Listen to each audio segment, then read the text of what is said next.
Okay. Ooh, thank you guys for coming, man. I really appreciate it, man. I know you guys want to come down to definitely talk about call for artists. How you say it? Mis raíces, mis alas. It means my roots and my wings. Oh, okay. Yeah. I'm a horrible reader, so yeah, I definitely can't read Spanish. But before we actually get into that, I definitely want to, because I don't know when's the next time you guys are free, so I definitely just want to bring it back a little bit. Not too much, but just enough so the audience can know you guys. A little background. Yeah, for sure. Yeah, so before we actually start with the event, guys, I would actually like you to look at the GoPro and definitely plug the platforms you use for your art or any platforms you use for any social media. You definitely don't have to pronounce it correctly. Just give them a quick where you prefer to for them to check out. I will have all that in the description below. Excellent. I'll go first. I'm Nicole Landreth. I'm just going to jump into a little intro because that's what I do. Yeah, go ahead. Yeah, do your thing. So I'm Nicole Landreth. I'm an artist with the 317 Art Collective. I've been with them since 2020. I also work with Women's Space, coordinating programs. I am on Instagram and Facebook at Art Life Sunshine. And I think that's all the things. Okay. Is that all the things? And what's going on? I'm Michael Cervantes, artist, designer, and you can hit me up on Instagram at Cervantes Art Studios. Awesome, man. So cute. Okay, guys. So usually, well, I mean, I don't want to get into too much depth just because time is a factor. No, it's fine. We're not hard on that time. Yeah. Just kind of. Yeah, but man, once we hit, if we start from the beginning, trust me, time does fly. I'll ramble. I'm a rambling beauty. Yeah, and for me, for me, I definitely love to just ramble and just go on because that's you definitely get lost in the conversation. Oh, for sure. That was a song by the way by Mischief Bro. Check it out, podcast Phil. Ooh. Yeah, there you go. Okay, dropping gems. I love it. Plug things that I like, I guess. Yeah, same here. I definitely plug anything I can. Yeah. But I definitely want to bring it back to your guys' art style. Yeah. First, if you don't mind. Whoever wants to go first. What do you guys like to do as artists? Like your mediums and stuff. Yeah, if that makes sense. No problem. No, I started off.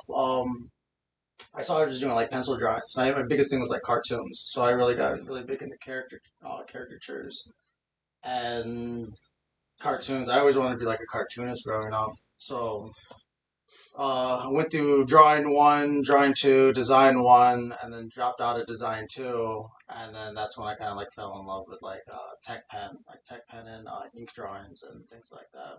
So like one of the first drawings I did was like a tessellation, and so it's a repeating pattern throughout the entire piece, and every single time you cross the lines of that repeating pattern, then you switch it up.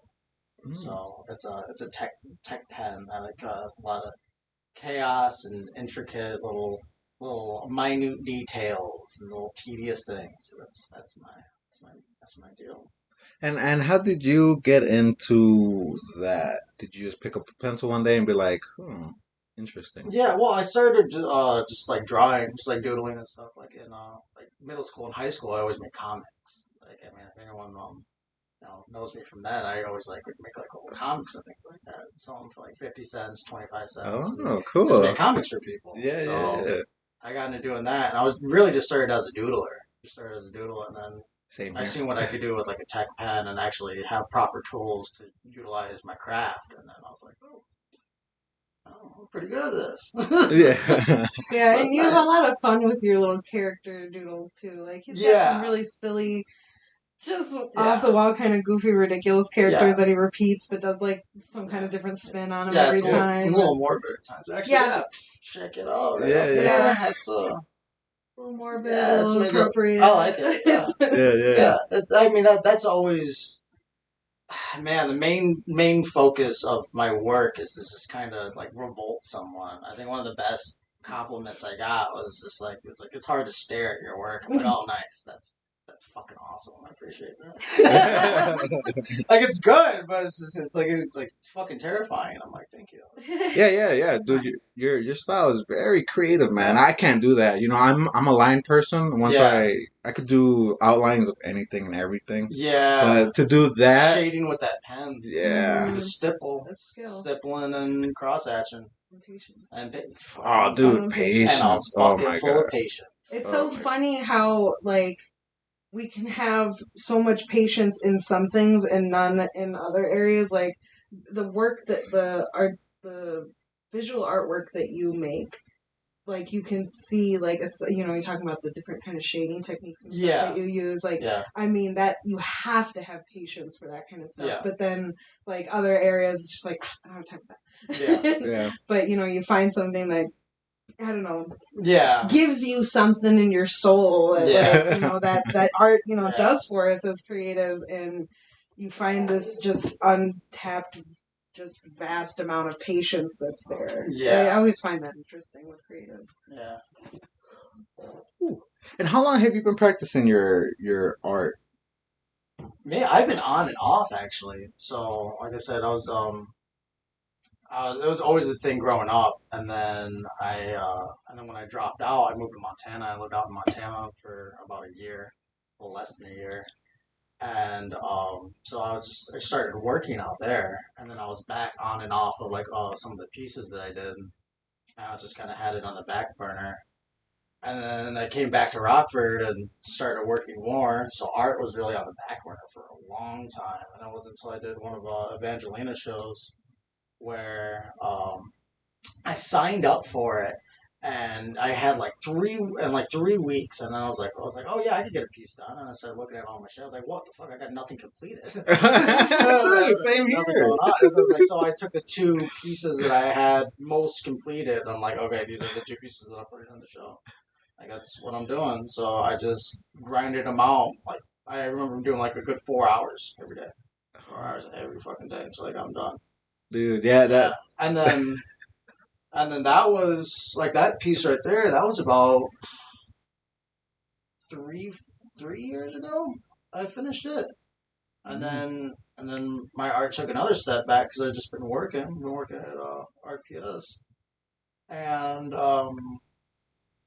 yeah, and then recently I did the show with the McFerrin, and then McPherson.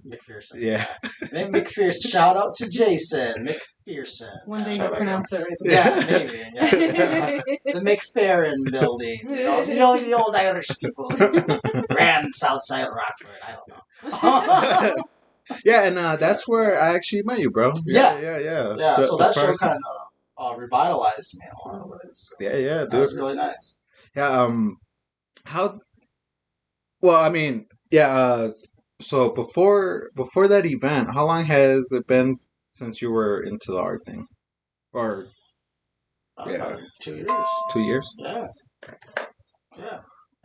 Yeah. Don't call it a comeback. It's probably a comeback.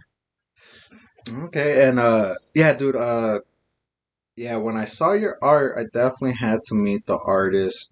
I believe I asked Jason where was this artist, and I think the second day, because that's the day. Yeah. Yeah. Yeah, we met on Saturday. Yeah, We started yeah, talking yeah. Saturday. Yeah. So it was very dope, man. I definitely love art scene because I meet a lot of artists, Yeah. as well as you, Nicole. Because Yeah. I also, I don't know if it was that same this year's. I think that's where we like actually met. Yeah. Yeah, because the first art day, I go out, Mhm. check everybody's stuff out. The second day, that's where I was posted up at the McPherson stuff. Mhm. Yeah. So it definitely art scene for anybody who doesn't know is definitely a blast because you get to meet a lot of amazing people, a lot of stores and local businesses and artists Mhm. of all kinds. Right. Galleries all over the city That are is- open that weekend 2 times a year. And I mean, at 317 Art Collective on Market Street downtown, since we're a downtown location, we're a little more centralized with most of the group. McPherson's a little further out. Yeah. But you know, the whole purpose behind Art Scene is for all the art galleries and art collectives and even just businesses that want to host and feature art, local artists, Mhm. are all open at the same time. So everybody can go out and check it out. And at 317, I mean, we easily each night have over 500 people coming in and out of our doors. And it's, I mean, it's, you know, you get a chance to get a taste of what the art scene is in Rockford. And it's really, it's a great opportunity for artists to put their work out and to connect with other people, like you said. Yeah, for sure. Hell yeah, dude. Mhm. Because usually when I go out, I see a lot of amazing artists, man. For real. Mhm. Yeah. Yeah, that's what when I went to the first art scene ever, I wasn't even participating. I was like, damn, dude, I got stuff with my game, dude. Right. Yeah. Yeah. I get motivated by that Yeah, too. yeah. And yeah, Nicole, what about you? Because I know you do quite a bit of things, like Mandela's painting, rope art. Yep. Yeah, I do lots of things. I yeah, am yeah. eclectic and I don't like to settle in one medium. I'm art is why I get up in the morning. Art is who I am as a person. One of so when I was interviewing for my job at Women's Space a few months ago, I was having a conversation with the executive director, and she was just like, "So creativity is like the air that you breathe." And I was like, "Oh, I love that. That is Yeah. exactly right. You pinpointed it." And so that's me. I've so I grew up in Rockford. I was part of the Rockford Public School system, and in fourth grade, I got a chance to audition for the CAPA program, which is Creative and Performing Arts. So from fourth grade all the way up through high school, half of my classes were like the traditional, language arts, science, social studies, history, math, and the other half were all arts classes. Okay, sweet. So Yeah. from fourth grade all the way up through high school, I never took a gym class. Oh, So I know lucky. nothing about sports. I always did dance. Yeah. Dance was always my preferred medium growing up. I love taking up space. And then when I got into college, I dabbled with a lot of different kinds of art forms, but what I settled in was ceramics. And so again, that's 3D, that's taking up space. Oh, yeah. And so those are my roots in art, is that taking up space kind of art. Once I finished college, ceramics is one of those mediums that it's really like material and equipment heavy. And so if you don't have access to clay or a kiln or space to just work with the clay, like it's not easy to just jump into. And so I hadn't done ceramics. I actually still haven't really gotten back into ceramics in a while, but so I started getting more into 2D stuff, and it was actually coming out of a deep depression that lasted many years after finishing college that I gave myself permission to be an artist and to follow that passion and not like couch it for whatever society and my family expects of me. Which is hard. That's a challenge I think we all face in some way, even if you're not seeking a creative path. But mandalas are really what pulled me out of that. I started kind of doodling, and there was this. It's kind of funny. I had this journal that I spilt some nail polish on, and it was this funky blob. And I'm like, oh, man, now my journal's ruined. And I was all sad and grumpy about it. And I started doodling on it and making this kind of circular pattern and just like building on that. And I was like, oh, this is really pretty. I kind of want to play with this more. And so then, over the next few months, my my sketchbook that I hadn't picked up in years just became full of mandalas. And then I started collecting a bunch of canvas panels and some, just crap acrylic paint that I could just play with some colors, and got some colors on a bunch of canvases. And I ended up in like a month's time putting out like, I think it was 27 different size mandalas with just colorful play backgrounds, and then just solid line mandala design. A mandala is a circular repeated pattern. And very difficult. They can be as simple or as intricate as you want them to be. That's something I love about them. It's they're used a lot in like meditation, and you see them across cultures and throughout history. As something peaceful.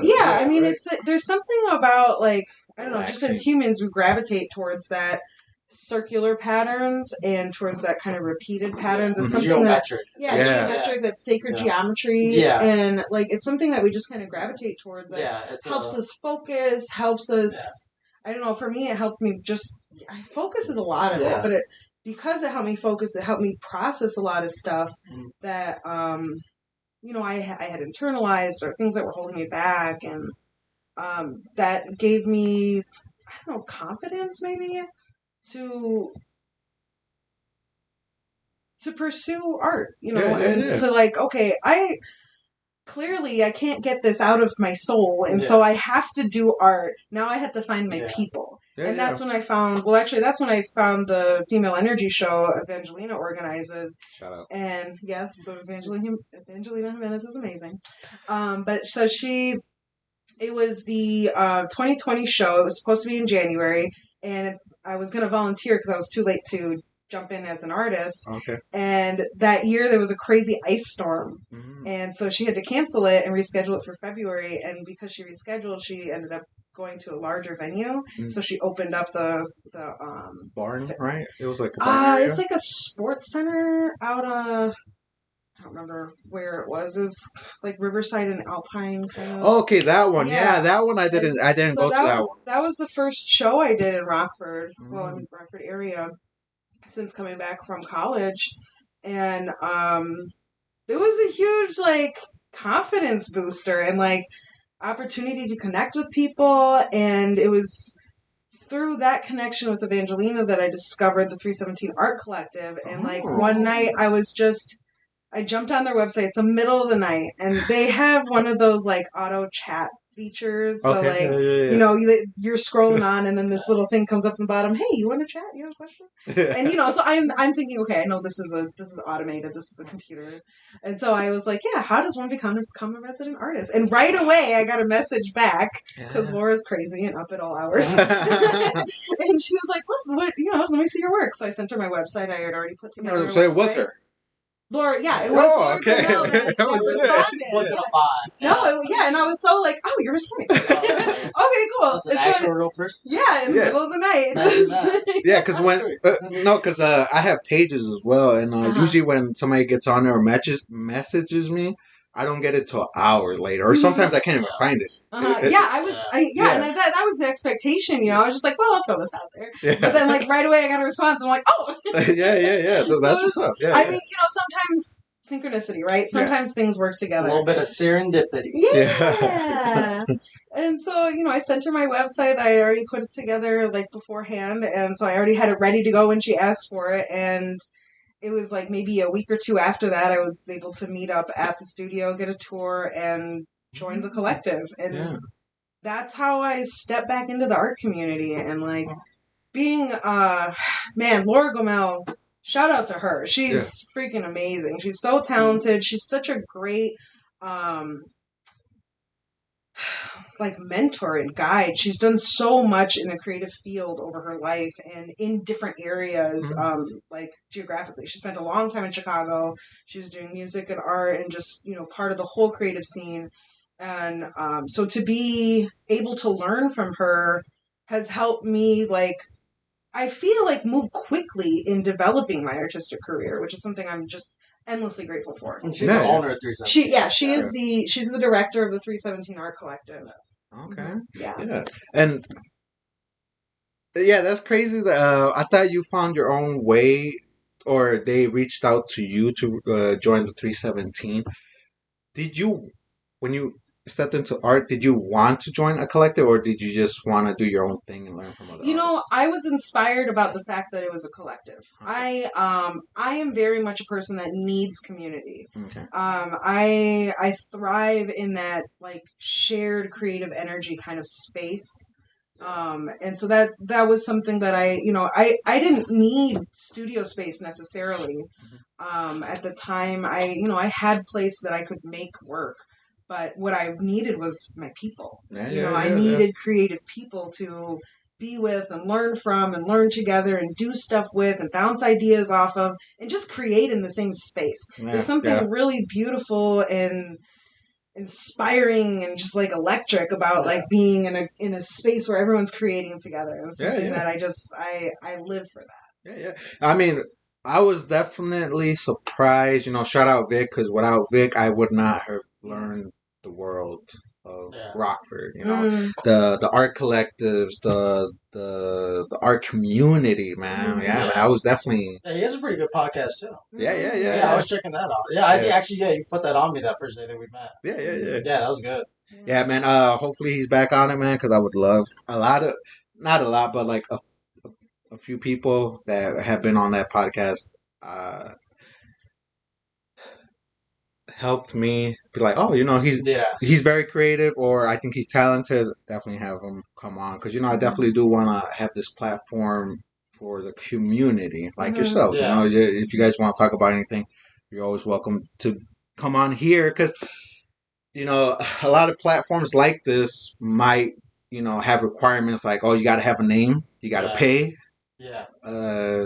you gotta be popular or something. Me, as long as you have something you're very passionate about, I'm always down to talk about it.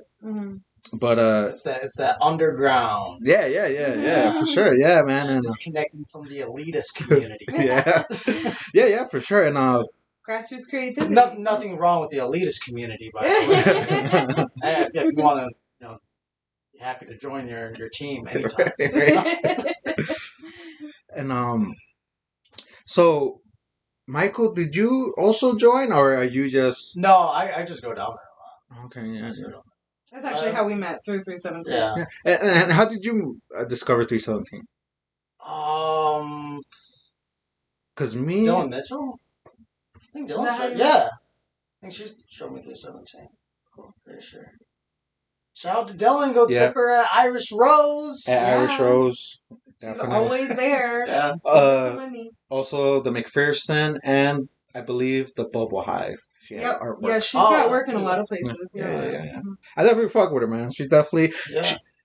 Because of her, I definitely appreciate her, because I remember the first time I stepped out to an art event at the Bubble Hive, she paid for one of my drawings and shit. She's so generous. Yeah, very generous. That's Dylan. She's always bringing people in, and whatever she can do, and that's something I love and respect about her. Yeah, very talented, man. What's it called? Yeah, so the Mandelas.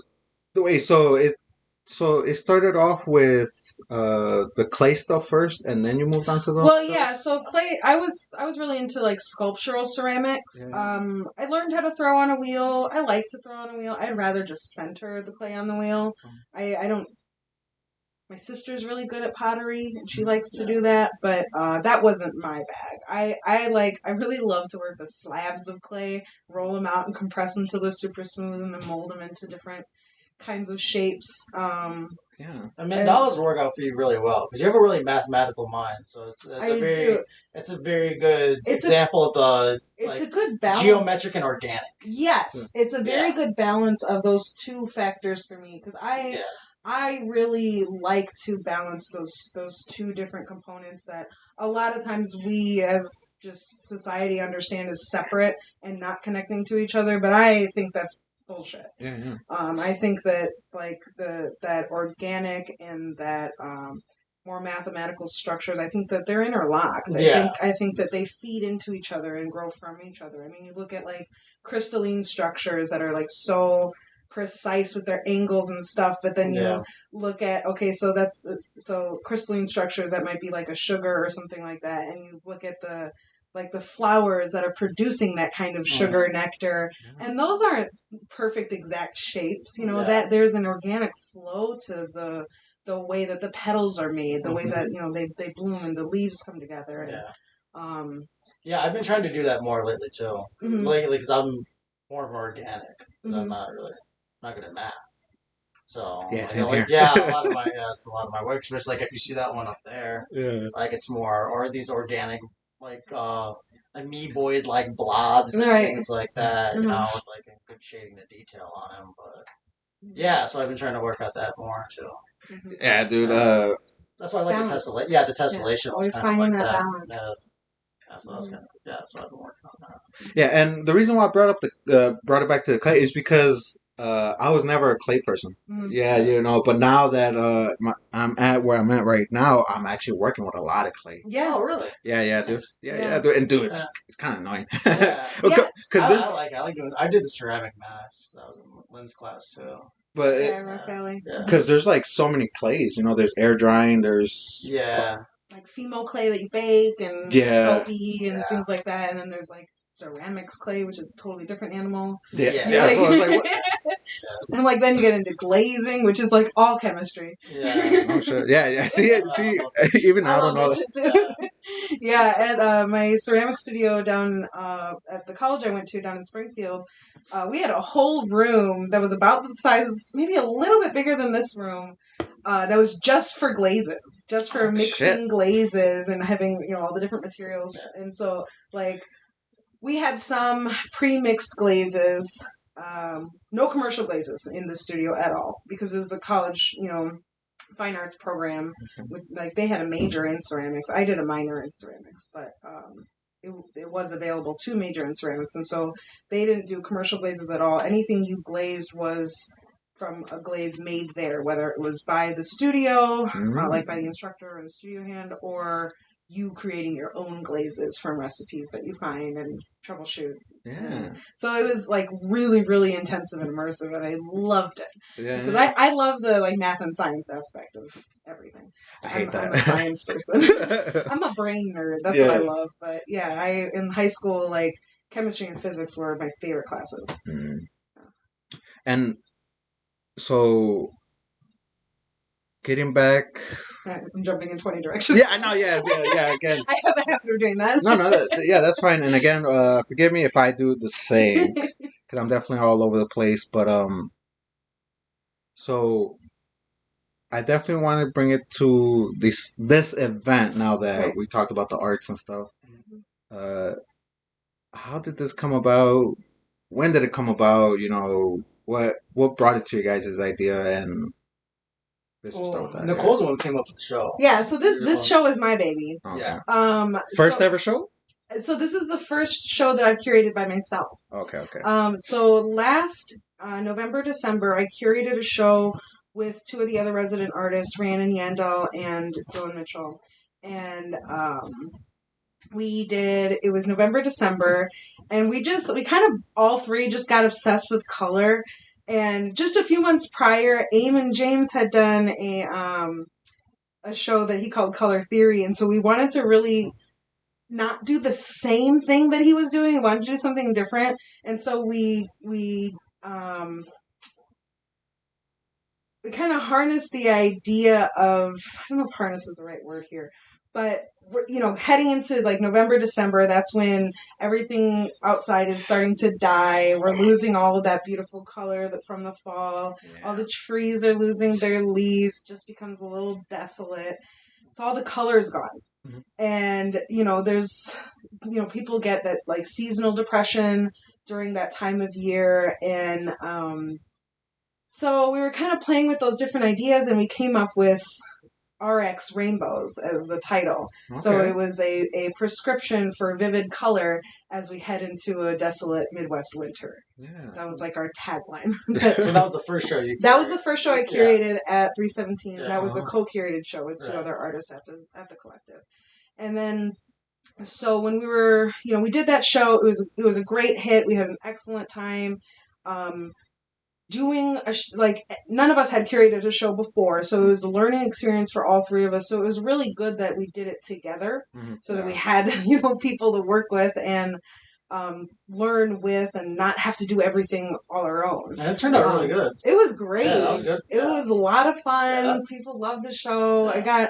We actually put out a call for artists online, and got a few even international artists. Holy so shit. I mean, there was a woman from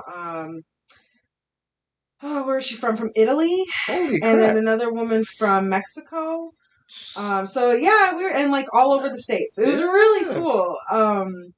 And how do you guys spread the word first? Like, do you guys just post it and then just mostly share? through like social media, mostly wow. through Instagram, and like we put out the call in our 317 newsletter. That's I put that together mostly once a month. Yeah. Sometimes I miss a month here and there, but I'm getting better at being more regular. Yeah. But yeah, and so we just put it out up on social media, and we had a whole submission form, and had people upload their pictures, and we went through and picked which pieces we wanted to put in the show.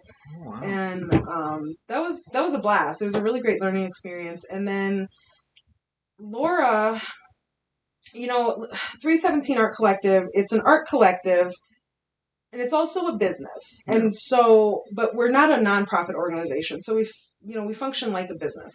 And one of the things that we were learning about coming out of COVID is like just to be more planned ahead. So Laura decided, we want to have the whole calendar of gallery shows planned ahead of time, as opposed to just planning them a month before.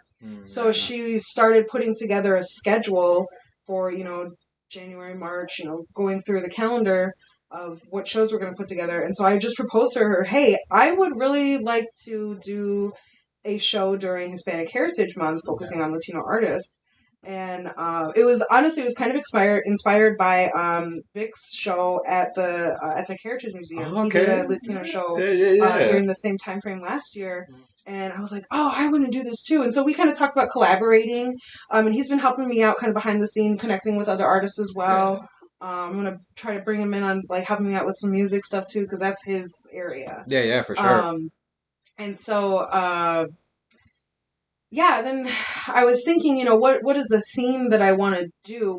What I don't want to just call it the Latino show. Like I want to have, some meaning behind it, right? And so like I, growing up, like my mom she was born in Mexico, but she grew up in LA. She was born in the early 50s. And so when she was going through school, it was like kind of early 60s through the early 70s. And in that time in America, assimilation was very, very heavily pushed. Okay. And so, like going through school, my mom was discouraged from being connected to her roots and from like speaking Spanish outside of the home. It was English. Everything was English. Yeah. And so as an adult, she actually had to relearn Spanish, and relearn a lot of just cultural history and just, what are our roots? My dad comes from a farming family in Illinois. They're Scottish heritage, but very far back. We've been here for a very long time. Yeah. And so, we're, white American on Dad's side. Okay. And so growing up, like, we had a little bit of influence of Mexican culture, especially around food. I definitely grew up with all the traditional Mexican food, because my mom, she raised us in the kitchen. We were kitchen children, always helping out with things, always tasting things, Yeah. And so that was always like a real foundation of my cultural heritage and my understanding. But I didn't grow up speaking Spanish at all. I would hear it sometimes as Mom got more into the Latino community here, working with La Voz Latina. She helps young families and young mothers specifically. And then eventually she started working with the school system, and now she knows everybody. Can't take her anywhere. She knows everybody. Yeah. But, and so to me, especially like coming into, my like really out of high school, going into college, learning about my roots became very important to me.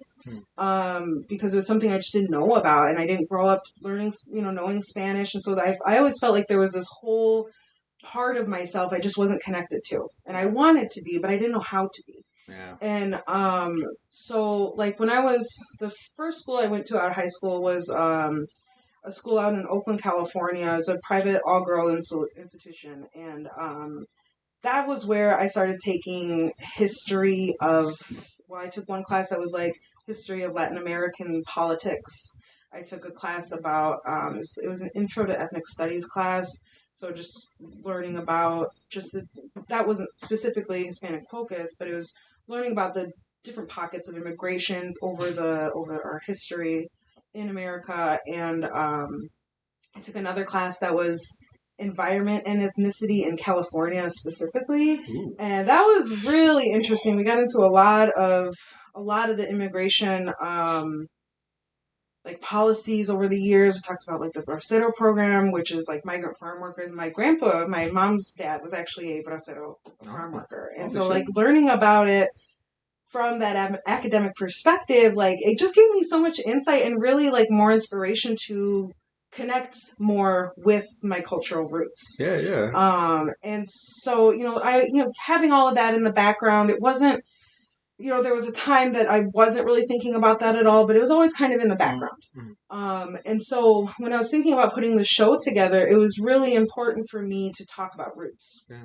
And I'm also like, I'm a giant word nerd, not only in like meaning and things like that, but like word history and stuff, and also etymology and like also even just like the sound of words. Like I'm not a poet by any means, but I love poetry, and I love how language can have a song to it. Yeah. And so like when I heard the word raíces, I was like, oh, that's a pretty word. I like how it feels in my mouth. I like to say it. And so I'm thinking raíces means roots. And so when I was trying to think about what I want this show to be about, I was thinking about roots, but I was also thinking about there's that saying, they tried to bury us, but they didn't know we were seeds. And that's like an old Mexican proverb. And it's something that I love so much, I would tattoo it on my body. And I don't really like word tattoos. But like that's something that like I feel that in my soul. And so when I was thinking about what do I want to title this, I really wanted to capture not only that grounded focus in the roots, but also in like what helps us bloom and fly. And so I thought of mis alas, which is wings. So my roots and my wings is the title of the show. And so at first when I was kind of figuring out like, so what is the theme of the show kind of thing, I would like the work to be culturally inspired. But then as I was talking to more people, I'm like, the work itself I don't think has to be culturally inspired, because I think the artist doing the work, that's the roots and the wings. Right. That's when I got caught up on my piece a little bit. Where I was just like, well, does it have to be something so specifically geared towards that? It's like, you know what? Like, this is part of your blood. This is part of who you are. So no matter what you put out there, that's still representing you. That's still representing your people as that shit. Exactly. And then on top of that, I ended up coming up with something pretty close to it too. And Michael, you will be joining the event as well. Yeah, I'm doing 2 different things right now. I'm doing I guess you can call it a mural. It's like a mini piece. You're doing a piece that'll be like a 2D piece that will be in the gallery show, but then also an installation. Which go ahead and talk about that. Well, for my tech pen drawing, I'm doing like a piece for like Santa Morte, and I got like a whole thing for that, because I've been paying homage and doing things with her, which kind of got me started on like doing my Ofrenda. So back in 2019.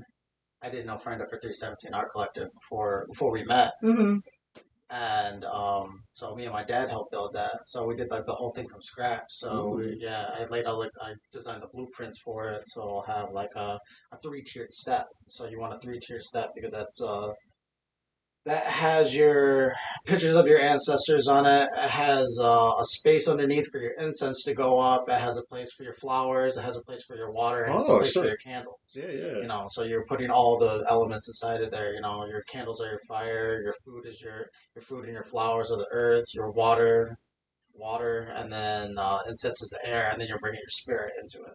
So Okay. that's yeah. So that's I did that back in 2019. So Mm. I'm doing another one on somewhat of a smaller scale because the one I did was a lot bigger, and that's turned into my own personal like altar at my house now. Ooh, So sweet. Yeah. it's like I'm not gonna do that. I'll, Yeah. I'll just build a whole new one. Fuck it. Yeah. Yeah. So that's what I'm doing. Yeah, and Right. it's gonna be a public ofrenda and everything. So Okay, anybody will sweet. be welcome to put stuff on top of the altar, put your loved ones on the altar. I'll be putting some of my ancestors on it, Yeah. some people that I know, and that's because that's the purpose of this, and that's the purpose of this time of year, Yeah. Right. Yeah. is connect with those who cross that veil, and Mhm. like this is, and I guess I use this kind of loosely, but I look at it's I guess I don't want to say a scientific process. It's a process in order to connect. Mm, okay. Yeah. And Yeah. it's something that's helped me personally. Yeah. It's Yeah. something that's helped me personally because so you have your three-tiered step, and then you have an archway on top of the three-tiered step. So the arch is almost like your window to that veil, and then once you have everything lit, I like to like bless my candles or bless my candles, sanctify my Mm. candles, sanctify my water, and then have my flowers and everything up there. So when I go to offer it, and then I'll even go all out. I have like a specific lighter that I don't use for fucking anything else, and like that's bless the lighter. It's like okay, so one of the things I'll do is like I'll go up there, I'll sanctify my candle, have them sanctify my lighter. So with the sacred flame, I light the sacred candle. That's Mm. kind of thing. So then you're offering that to whatever spirit you would like to. Yeah. Yeah. Really, really in the end. So that's because the candles light their way to bring them back into this plane, and then you give them water for the journey. So those are always the two basic things, and then after if you have more offerings, always better. It's always a nice. It's always a nice Yeah, thing. and then It's a nice thing for right, them. and then They like flowers. yeah, and then the next Yeah, steps, the next steps of what those offerings are become more personal, where like you put their Yeah. favorite foods Yeah. of the loved ones, Yeah. and you maybe if you have Yeah. like Could be a bowl of Lucky little Charms. things that they loved, you put those there to they're being guided by the marigolds and the light from the candles.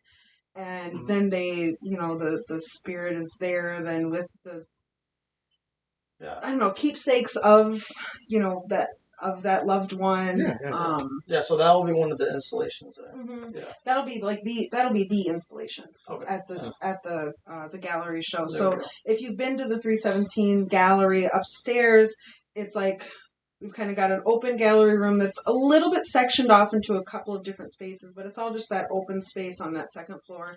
And then there's a back hallway, which sometimes we use for a show, sometimes we don't, depending on the amount of work that we have. But for this show, just the way that Michael's putting together this altar, it's really going to fit beautifully in that back hallway. So we'll line the walkway up to where the altar is going to be at the end of the hallway with marigolds that he's been growing in his garden. Oh, really? And that's like I got just a small patch. And that's where you start. If you got a patch of dirt, work with that. Absolutely. Probably about the length of us here in this whole table. I mean that's cool because usually I would buy something like that instead of making it from scratch. It's hard to find marigolds because back in 2019 I tried finding them at like florists and nobody had them. Really? I don't know if they were sold out or they just don't do them. Yeah. And then the ones I got were real, like kind of had like a significant thing. I got one.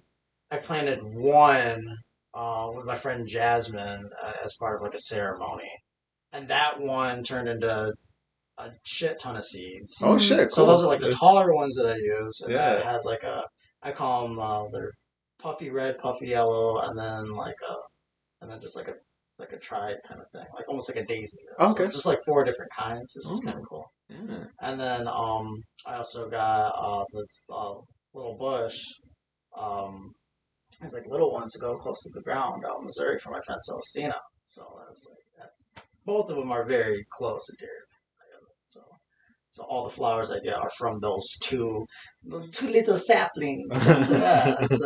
Yeah. Yeah. So that's what's It's really special. And so yeah. It's working time. You know Oh, it that's definitely is, man. Well, I mean, like stuff like that, like nature stuff, it definitely does take time. Yeah, well, for the Yeah. altar, that's about a lot of different types.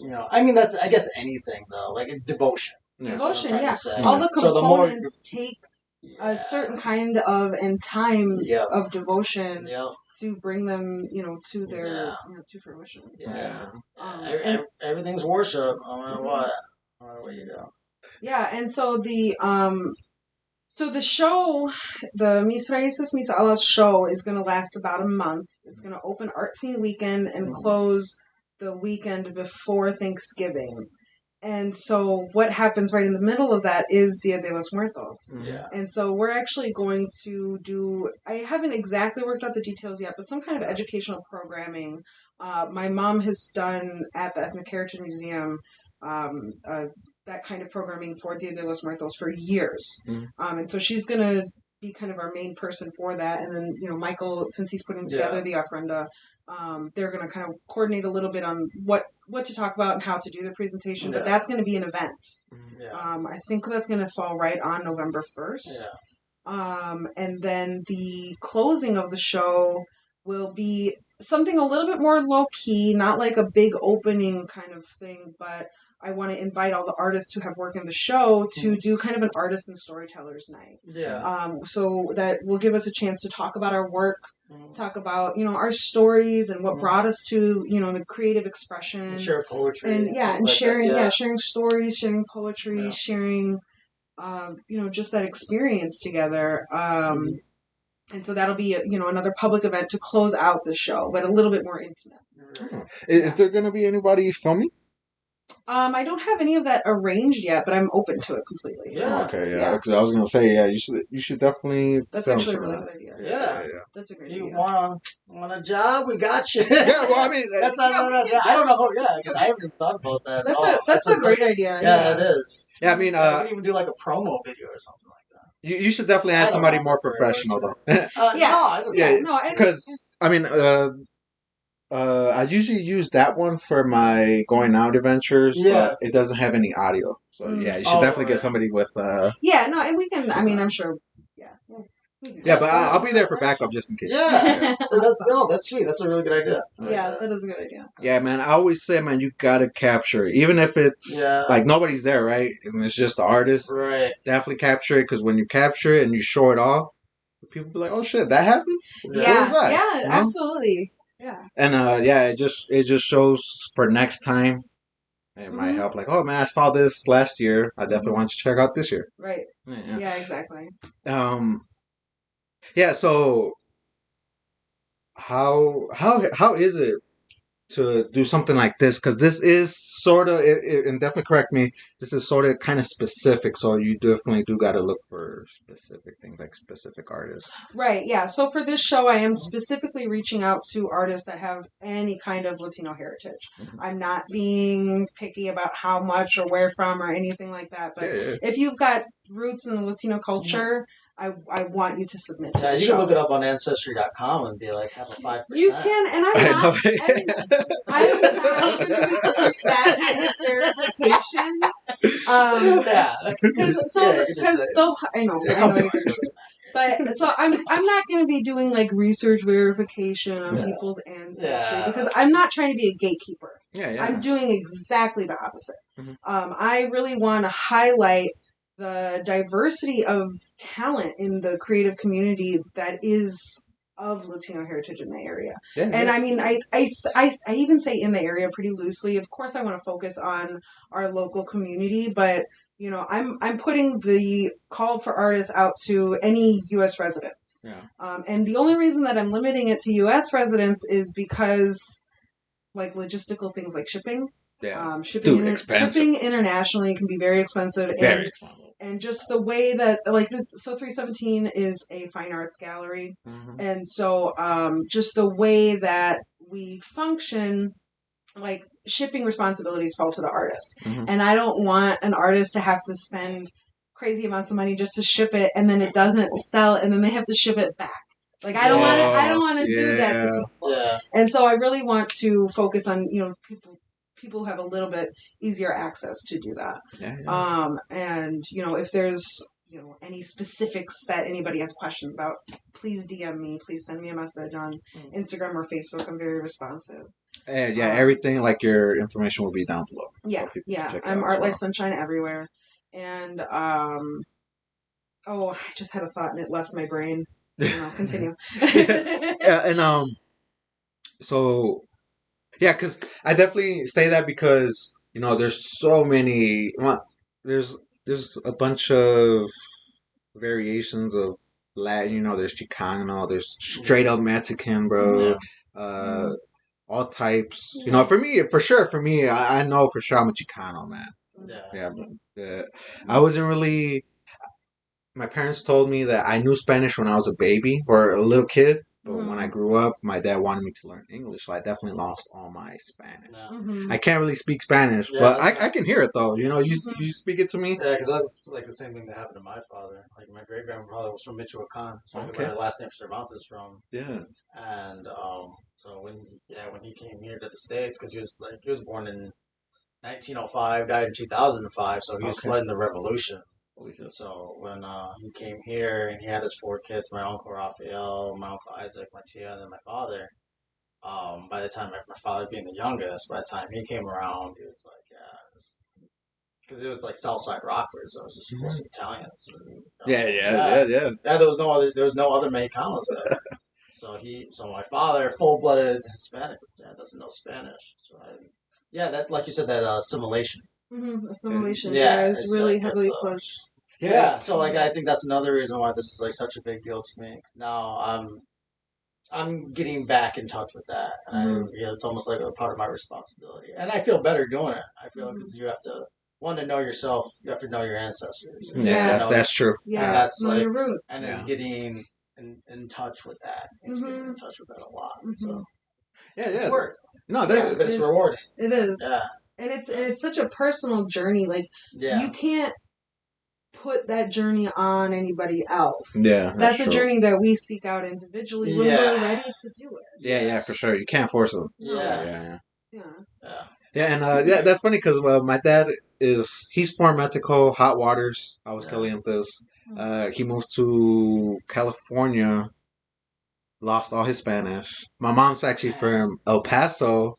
And she'll go back and forth to Mexico. She knows all the Spanish. Yeah, that's funny. Yeah, I know. Yeah, I was like, "What the hell happened, man?" But I mean, even though our parents, they have their own stories with their roots, and that's and that's another thing I actually really want to focus on and capture in this show is the generations. I put on my call for artists flyers and things that I've been putting out on social media. I want artists 15 plus, and that means plus, like all the way up to 99. Yeah, like I want all artists of Latino heritage to be able to display their work and their talent in this show. I think I have a pretty good connection with like people in kind of my age peer group, but like I'm reaching out to high school art teachers in the area to try to capture some of those younger artists, and I really honestly I need help with reaching some of those older generations. And I mean I know there's art and talent in the older generations, but I'm less connected. And so that's one of the reasons why I wanted to do this podcast, just to reach other people and just get your parents, get your grandparents, get your tia, whatever, and I really want to showcase just that diversity of talent. Because I mean, again, I didn't know none of this was here in Rockford until I stepped out, and there's a lot, man. There is, and I only know that because, again, Vic, DJ Artista, which you should also. Yeah, I have connected with him. I think he knows because he does the art district, the Fresh Fridays. He does a bunch of shit, man. He does a bunch of stuff. There's a lot of stuff going on. There's a few artists that I've met too. A lot of there's no shit going on in Rockford. There's a lot going on. There is. Yeah. If you keep your eyes and ears open, and you just that's and keep an open mind. Yeah, keep open mind. Yeah, check out something that you've never thought of before, and Yeah, go to a place you've never been before. Yeah. Bring a friend. Yeah. And I say to reach out to the people because I know for sure those guys definitely know the Latin community. Yeah, they for know sure. all They're the immersed. artists, man. Yeah. Yeah. They grew up in it, and yeah. I did not grow up in it. Yeah, same here. I grew up on. I mean, I grew up kind of on the north side of town, kind of like west-ish, but more north. And so I was. I don't know. Our parents very much sheltered us from a lot of community, not just Hispanic community or anything in particular. Just we're a very sheltered family, and Same here. I mean, pretty much this is my community, my room. Mhm. I really didn't step out too much because my parents were always like, be careful, Right. 'cause Yeah. you look a certain way, and I did look a certain way. I look kind of ganguero, Mhm. and just because I was young. Mhm. And that made me not really want to step out as much. So Yeah. I definitely lost a lot of opportunity just to go out there and meet a lot of people and just explore. Yeah, and then as adults, we kind of like have internalized some of that, and so you get a little bit more cautious about stepping out into a new place that you haven't been to. Oh yeah, and so this, I feel like this show. I really want for people to be able to utilize that as an opportunity to engage with the community. Oh yeah, for sure. And show your work in a fine art gallery, which is reaching out to people we don't know. Yeah, That's reaching out to people we don't know. Not exactly. just the same. Not just the same people showing over and over and over again in the same space. We want to expand that. Yes. Much. Absolutely. Yeah, because that's good for everybody. It's good for everybody. Oh yeah, it definitely is, man. Yeah. More connections, more exposure. Yeah, it definitely is dope when people that never go out, you manage them to go out. Yeah. You see that. Yeah, and then they like me. Yeah, I hardly go out. Again. Yeah. What's funny is there's two different concepts. It's like jumping into the pool. There's ones that kind of dip their toe in it. Yeah. Like it's like I like this. This is kind of cool. And there's ones who you see them just glow the first time. It's like okay, so that's kind of like how I was. I just started going downtown. Yeah. Pools are different. I tip my toe in pools, but like communities, I jump right at. Yeah. It's a little different. Maybe it's a bad analogy. That's very funny. I think kind of the opposite. Yeah. In a pool, I'm jumping right in, but in community, I get all kinds of social anxiety, and I have to be like, Nicole, stop. Just talk to people. It's okay. Just people. They're not scary. Yeah. Same here. Yeah. But we have to find those internal pep talks. That's There's definitely been times where I'm like, come on, Angel, man, you definitely gotta go check out the show. There's definitely gonna be talented people there, and it's not like they're gonna be like, who the fuck's that kid, No, never. It's not. It's always like, hey, come on in, bro. Sure, there's plenty of space, Yeah. And that's the thing, because definitely correct me if I'm wrong, guys, but there is like a two-sided coin in Rockford. There's definitely the kind side and there's definitely the shady side, And there's times where people think it's all shady. And there's actually a bunch of light. I got that. Yeah, but as far as the art community, I haven't seen anything but like positive shit. Yeah. I haven't seen any. Like I have never been into any studio where I feel uncomfortable in any type of way. Yeah, I think that the art community. I got a pretty good, sense of sketching out or sensing out sketchy vibes. So that's one beautiful thing that this town has gone for. Yeah, I feel like the art community is like in Rockford really going through a renaissance, and there's so many different collectives popping up and like new venues to put your work out, and like it's all so open and welcoming. And that's something that I love, and it's very inspiring, and I think it's a beautiful thing we have. So we want to take full advantage of it, immerse ourselves completely into it. So to get back to the installation, we're installing it the 14th, and then we're doing a gathering November 2nd, that Wednesday. Yeah, I don't remember if we landed on the 1st or 2nd, but all of that will come out. I will publicize that. Yeah, because first, I was looking at it, technically the first would be All Saints Day. So the first day is you pay homage to the saints. Right. November 2nd is All Souls Day. Right. That's when you pay homage to the souls. Right. As to where that's when So that as far as like I don't know, like astrology, but for a technical standpoint, that's when you want to light it Right. November 1st. Right. Night, And so, then like, second all and day. I mean, this is a little bit more logistical conversation, Yeah. but figuring out what day to do that presentation has been a little bit of a not a challenge, but it's something that we have to kind of figure out how we want to do, because like I like the idea of doing it a little beforehand so that people can have information to set up their own. But then you run into like Halloween, and one thing my mom has really drilled into me is Dia de los Muertos is not Mexican Halloween. Yeah. That's something I learned. And there's a lot of just kind of misconception that those two things are the same thing, but they are not the same thing. Yeah. And so like that's something that's I've just been like mindful about figuring out what date I want to actually do that programming, because I don't want that conflation. Yeah. But I do like the idea of doing it a little before so people can do it on their own. We'll have a flyer. Yeah, so I mean, once we figure out those dates and how to work them out, I will publicize them. So make sure you're following Art Life Sunshine. Make sure you're following 317 Art Collective to stay on top of how those dates specifically work out. Yeah. But opening will be Art Scene Weekend, which is October 14th and 15th. Mm-hmm. And are you guys also going to have anything else, or is just that event right there? So it'll be the show will be 3 events. It'll be the opening on Art Scene Weekend, the Dia de los Muertos programming, and then the closing, which is Artists and Storytellers, which I haven't come up with a good name for that yet. So if you have any ideas, tell me. Yeah, I feel like that's the hardest thing, like naming something. Yeah. Artists and Storytellers is a good name. Yeah. I mean, anyway, again, logistical conversation. I would say good. But yeah, so that the show will be those 3 events over the course of October 14th through November 8th. I didn't write the end date. I think it's the 18th is the like official close date. It's the weekend before Thanksgiving. Okay. It'll close. Okay. And I want to ask, is there any artist for sure that you know that will be attending and people should check out? Yeah, I've been working on confirming artists.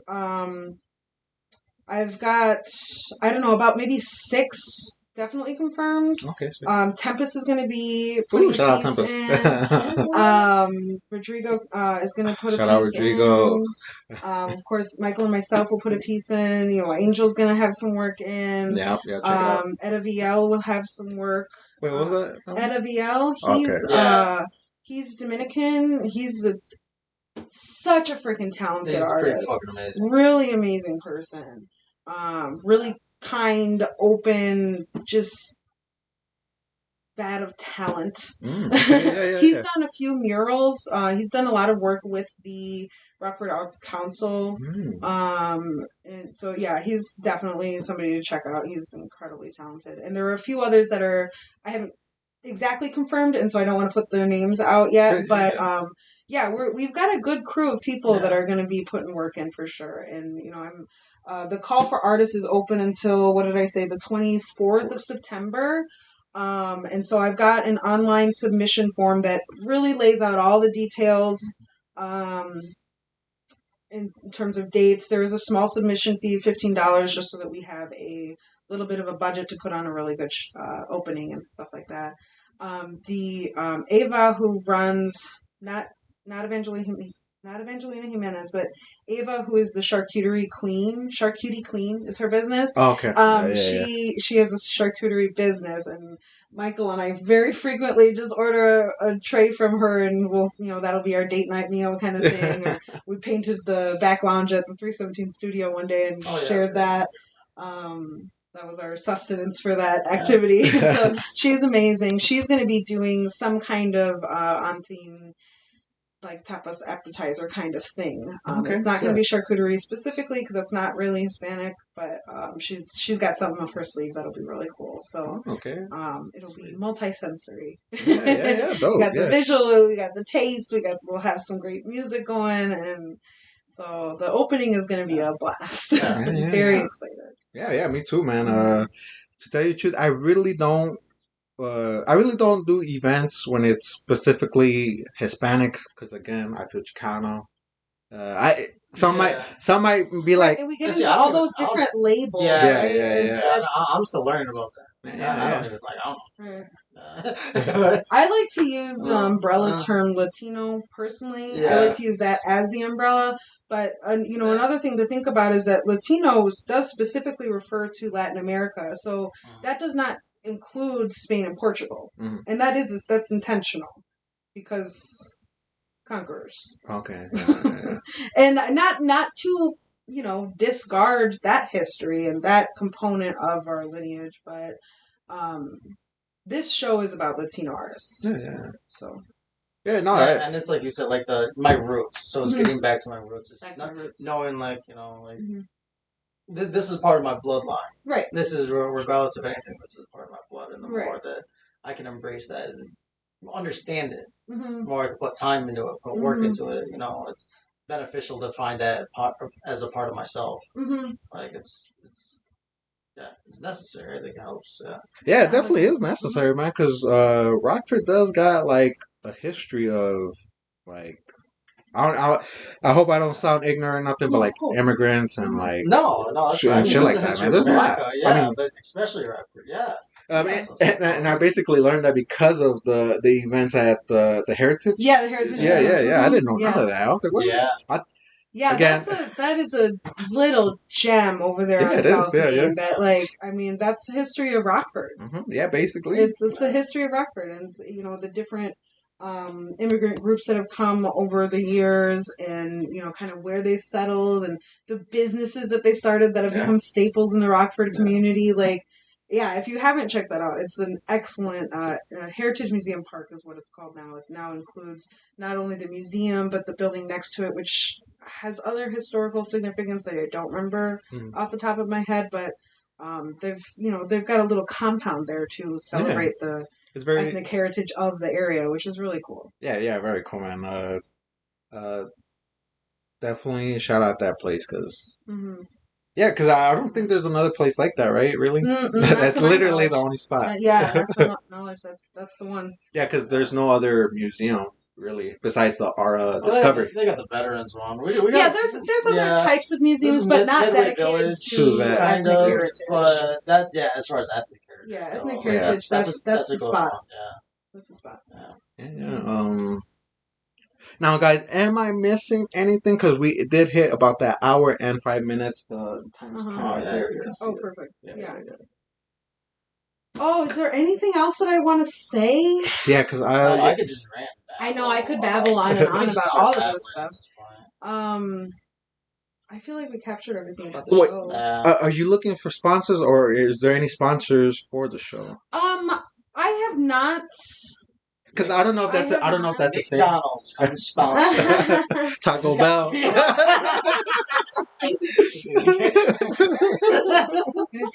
Go hard or go home. There we go. No, I mean, I'm open to it. It's not really something I've explored. But again, if anybody has any cool ideas, reach out and I'll, we can. I'm open. I'm open. This is a community event. It is a community event that's focused on art. It's hosted at a fine arts gallery. But at the bottom baseline is this is a community event. And so, any way we can incorporate the community, that's what we want to do. So reach out. Go Classico. Go get some margaritas and some guacamole. Yeah, that's a good one. So if you listen, Let's Go Classico. Fast Mexican restaurants. Some flyers. That's my family birthday spot. Yeah. Oh, really? Yeah. We do all of our family birthdays there. Dude, the carne asada tacos. Yeah. We used to always do the parrillada, which is like just all the meats together. They bring it's like it's a good group kind of. Meat and Cheetos, they're good. My personal favorite dish is the pollo borracho. Oh yeah! Oh, it's so good. Dude. It's so good. It's That sounds marinated good. in tequila. It's got like asparagus and tomato on the side. It's excellent. That's my favorite. Yeah, sweet. Oh yeah, for the last day where you get all the artists, like are they gonna do like presentation. Yeah. So that of the 3 events for the show, that is the least developed. Okay. So I don't really have too much specifics on that yet. Just that I would like to provide an opportunity for artists and viewers to talk about the work. Yeah. And so that event is going to be that closing. Okay. And so there will probably be some kind of very light kind of MC, kind of like this is how the event is going to be, but mostly I really want it to be like open discussion. Yeah. I'm thinking I'll probably set up the main studio or ground floor studio in some kind of circular seating arrangement so that it's not that proscenium theater where it's performer and open audience. mic. I Mic don't. Style. No, in the round. In the round, in the round. I want it to be discussion. Okay. Yeah, community again. Yeah. Hopefully, I don't get too nervous, man. 'Cause, I mean, I get nervous here, but after 30 minutes, I'm like, okay, I'm cool. Yeah, right. Yeah. That's how I feel. Yeah, but once you get in front of people, it's like, oh shit. Yeah, I'm the opposite in front of people. Really? Because I can zone that. Show. Yeah, I can zone out like there, but camera had me all over there. I just have to ignore it. Yeah, I guess that's the trick of any type of performance. It's just having your work so carefully organized. There's nothing else there other than you and your work. And you just let yourself shine from that point. Yeah. So I know this. I'm just gonna talk about it because this is what I know. Well, and as long as you know your shit, it's like it's a little easier. That big it kind of lessens in anxiety. Yeah. I think a lot of times anxiety in those kind of situations comes from a feeling of lack of preparedness. That's true. Or like even that feeling of like that kind of imposter feeling.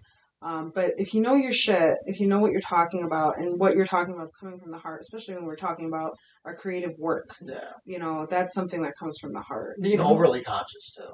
And not being overly conscious about like worried about stumbling over your words or saying the wrong thing, and that's something that everybody feels.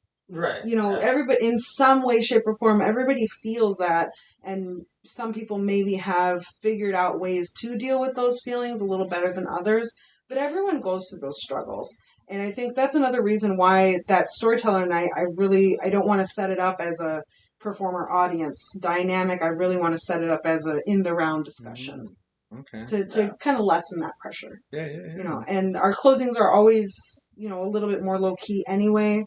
So I kind of want to like utilize that that pattern and just kind of a low key storyteller just sharing a sharing event. Instead of just doing a closing, just like a basic closing, we actually have an activity going on there if people want to participate. Exactly. Yeah, because usually events once it's getting close to closing, they just close. They don't really do stuff like talk about what you made or like your. It's like the end of the closing. So after that, that's when we take everything down. Right. Yeah. Then we take everything down, and then people can have their work back for hopefully sell their work, but be able to bring something home for the holidays. Whether it's a work or ability to buy some gifts. Yeah, for sure, man. I definitely can't wait because I got some work that I definitely want to show off. Because I don't believe, but I could be wrong, but I don't think so. I have not been in a fine art gallery. So it's a wonderful opportunity for artists such as yourself to put your work out in a fine art gallery. That's a different caliber. Yeah, it definitely is. Yeah. There can different clientele. I think for especially newer artists that can be kind of intimidating. Oh yeah, very. And it doesn't have to be. That's something that's really in the mission of 317 to provide that opportunity for newer developing artists to show in a fine art setting, to be able to have their artistic expressions taken seriously as art, and we had talked about a diversity of kinds of art where you think about a classic, like kind of realistic portrait or something, that's obviously fine art, but then you think about like street art kind of stuff, and that's also art. That's also creative expression, and I'm very much knock down the walls of these barriers between what is art. Like I think Yeah, for sure. Hell creative yeah. expression is creative expression, and if it's done in that visual form, then bring it to the gallery. Let's show it off. Yeah, for sure. Because I definitely reached out to some people that hopefully join, right? Because I definitely don't want to pressure them, but you know, it's different, but definitely beautiful. So hopefully, it's a great opportunity. Accepting everything to like oil paintings to like banana duct tapes on the wall. Hey, Did I give you a look? No, but yeah, we really want to display diversity of talent and diversity of kinds of work. Yeah. And definitely also not limited to flat on a wall 2D stuff. If you do something that's more sculptural, like bring it. Let's do it. Nice. Yeah. And then we also want to give a shout out to high school students too. Yeah, like we were talking about earlier with all different types of age demographics. If anyone's listening to this, then if you have a niece or anything, reach out to your DMs and. Yeah, definitely. Because we want to. Is there a specific school you aim to? Well, so I grew up in the Rockford public school system, so I'm reaching out to all of those teachers, but I'm also reaching out to Boylan, Hananiga, Harlem, and if there's any other schools that I need to reach out to, send me a note. I want to reach out to all the high school art teachers in the region, so that they can bring in their students, and I'm more than happy to go and do a presentation once school starts in the actual art classes. Otherwise, I'm going to send the flyer to all the art teachers. Tell them a little bit about myself and about this show, and hopefully get the word out in that way. If there's better ways to reach high school students, please let me know. Yeah, because I know in high school I wasn't really paying attention to the art stuff. Because I didn't go into art class until like my third year, and I was already like kind of like a troublemaker, you would say. Yeah. You're a rebel. Yeah, there you go. I was thinking also to reach out to. I definitely changed. I was thinking also to reach out to like high school English teachers, because everybody takes some kind of English class, and I feel like your English teachers know who's always doodling stuff in the margins and that kind of thing. And so that's I haven't explored that yet. But talking to you guys, I'm like, I should make sure to add those emails to my list too. Because man, dude, because again, not everybody takes art classes. Even if you're talented and are passionate, not everybody either doesn't fit in the schedule, or you don't feel like you can for whatever reason, or whatever. I think I'll definitely reach out to probably. We got some kids out there that are killing it. Mm-hmm. There's so much talent. Particularly some of the Auburn students, man, they snap. I see some of the works they had at an administration building downtown. Yeah. There's a lot of young talent. A lot of young talent. Yeah. And growing up in this area, and even in the arts program through this public school system, there weren't a lot of opportunities to be a part of the art community in Rockford. And they usually do some kind of all city kind of art show and things like that, but it's one, maybe 2 times a year, and it's that's its own thing.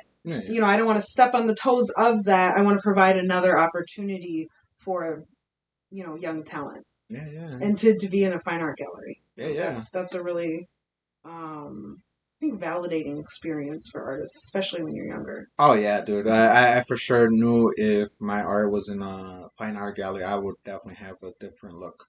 Mm-hmm. Yeah. On it, The displays at 317 are legit. Mm-hmm. Oh yeah. Every time they go, it's really. Yeah, we put together some pretty good shows. There's a really great show up right now. It's a Eamon James solo show. Confess? In Confession? In Confession. There you go. No, In Confidence. Oh, in Confidence? Yeah, there we go. Yeah, but it's confessional. Enunciation. I don't know. That's a really powerful show that's up right now. Yeah, and again, guys, we hit that hour and 18 mark. I definitely gotta take some pictures of you guys real quick. Heck yeah. Yeah. Sounds good. Yeah. Again, am I missing anything, or we? I feel like we covered everything. Yeah. Okay, sweet. Yeah.